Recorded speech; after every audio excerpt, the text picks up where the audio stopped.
2月21日星期五，昨晚不知发生了什么事，一上线就看到迪丽热巴粉丝和肖战粉丝在交流，而且这件事里，杨紫粉丝异常安静，就很奇怪。就在热巴粉丝和肖战粉丝爆裂的交流后，肥虾意见不小贴士发文了。各位好，想和大家同步一下，目前艺人已确认受邀参加 Gucci 和 Tod's 两个品牌的时装周活动，这里还有一些注意事项与大家分享。一、感谢各位的支持，希望大家在专注期待时装周的同时，也一如既往的坚决抵制跟车跟机、蹲守围堵等追思行为，自觉遵守当地的公共秩序，展现积极向上的面貌。同时也需注意不要影响到其他人，保护好自身安全。也提醒大家注意规避有可能造成误解的言行举止或图屏物料，不给他人提供恶意带节奏发散的机会。二、电影密要已延期，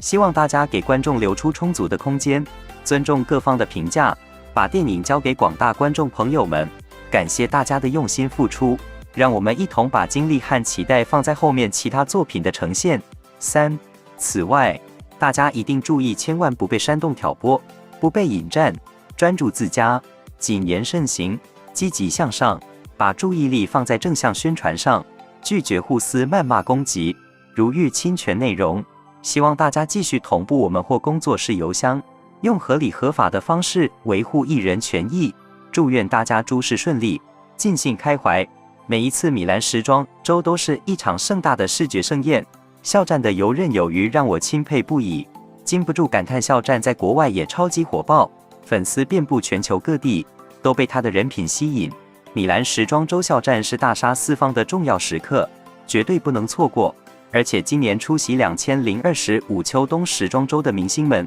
都可以看到肖战海外粉丝给肖战应援的米兰时装周电车，这也太有排面了吧！尤其是将肖战与个电车刚好驶过米兰大教堂的画面一起看，就好有宿命感。还有这位来自意式的顶级浪漫，有网友说要在米兰的大街小巷挂上亲自做的射雕人专属小风车，要让郭靖看到，就算江湖再大，我们也不会失散。昨天召开的电视剧制作大会，央视又官宣了《藏海传》是2025年央视待播剧，你没有看错，《藏海传》在央视上新优。然后我今天上午在微博刷到网友说射雕不语，一味的认真，原来是射雕剧组搭建了一个原汁原味的撒马尔罕城，还拍摄了整整2个多月。射雕正是以战争场面撒马尔罕开篇，襄阳保卫战为尾，整部射雕中最大的冷兵器作战描写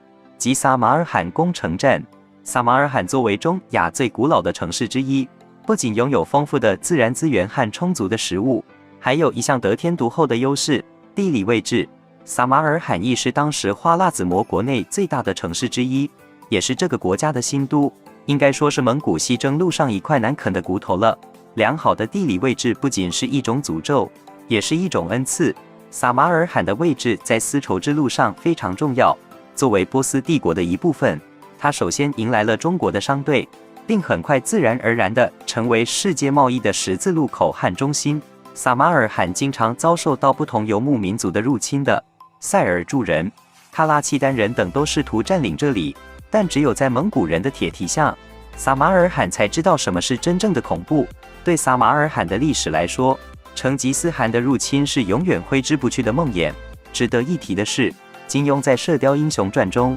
还让郭靖在这儿立下大功，帮助成吉思汗顺利拿下撒马尔罕。在金庸的武侠小说中，郭靖跟随成吉思汗西征花剌子模，一路上势如破竹，但到了一座兵精粮足、城墙坚固的都城面前却吃了败仗，10万人连攻数日都未能攻下。后来还是郭靖用奇袭的方式才攻破了城门，这座城市就是撒马尔罕。虽然小说中善良的郭靖用自己的军功换了全城百姓的性命，但现实中却比小说惨烈得多。在殊死抵抗后，城中常10余万户，国破以来存者1/4，但受电影篇幅所限，这段情节只能在片尾彩蛋中稍显端倪，所以看电影不要错过这些细节。顺带一提，几千年的时间，撒马尔罕这座城市历经了无数灾难，但凭借着优越的地理位置，这座城市总是能重新兴盛。而最近的一次衰落，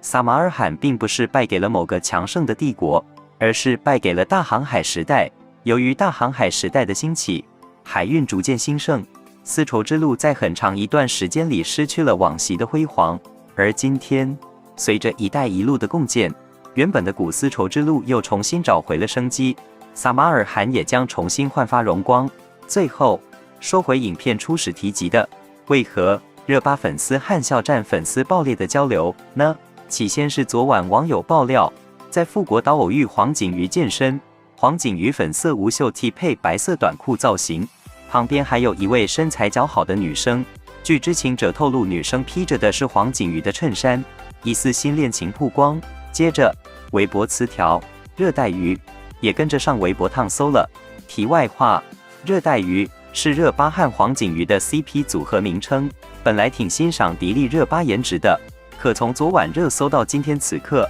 看到她粉丝一直在骂校战，真是莫名其妙了。这不是她和黄景瑜的 CP 词条吗？骂校战干嘛？真是好神经，莫名其妙的相互拉仇恨。黄景瑜新恋情曝光，牵涉到的另一位女艺人张艺尚，其经纪公司已否认。目前黄景瑜方还没有任何回应。随着黄景瑜新恋情曝光，热巴算是彻底从这段绯闻里脱身了。之前网传迪丽热巴生孩子的事，终究是个乌龙。吃瓜看见巴粉丝在这个广场骂变内娱，就是很奇怪，为啥骂天骂地不骂姐夫啊？有网友隔空喊话，这么好的机会，巴粉不去赶紧澄清自家谣言，反而追着一个毫不相干的明星攻击辱骂，怎么会有这么蠢这么坏的粉圈啊？有网友说，每次迪丽热巴跟黄景瑜上热搜都要拉校战，不是拉校战辟谣，就是拉校战辱骂，他们到底是在干嘛呀？有网友澄清，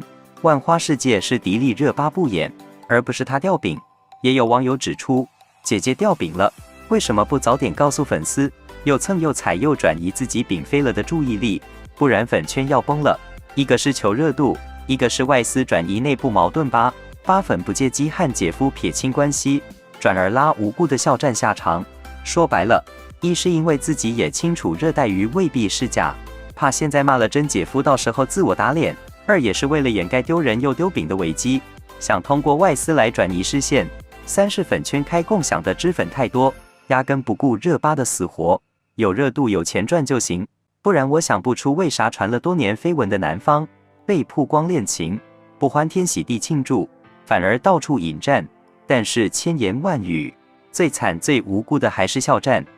哎，对此你又是怎么看的呢？